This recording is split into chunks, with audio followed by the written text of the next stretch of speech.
একটি টাকাও কমবে না ইনশাআল্লাহ। আমরা কথা নয় কাজে প্রমাণ করব। কোন ধরনের দুর্নীতি থাকবে না, অনিয়ম থাকবে না, সুদ থাকবে না এবং টেন্ডারবাজি থাকবে না। এখানে এই সমস্ত যারা কন্ট্রাক্টর আছেন, ইঞ্জিনিয়ার আছেন, তারা সততার সাথে দায়িত্ব পালন করতে বাধ্য হবেন। আমরা সকল কার্যক্রম পরিচালনা করব।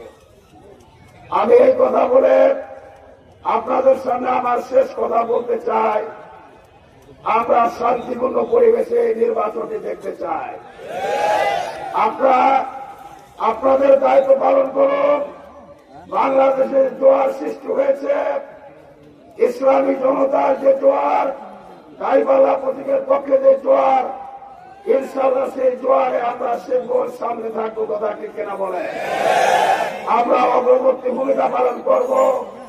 এই শেখবর আসনে দাঁড়িপাল্লা প্রতীককে বিজয় করে ছাড়বো। কোন ধরনের ভয় ভীতি, চোখ রাঙানি, হুমকি ধামকিকে তোয়াক্কা করি না।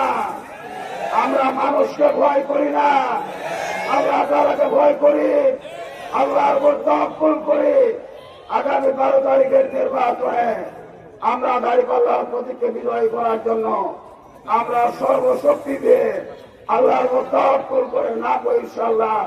আগামী নির্বাচনে দাঁড়িপাল্লা প্রতীক বিজয় হবে। সকলকে ধন্যবাদ জানিয়ে, অসংখ্য মোবারকবাদ জানিয়ে, শুকরিয়া আদায় করে আমার কথা শেষ করছি। আল্লাহ হাফেজ।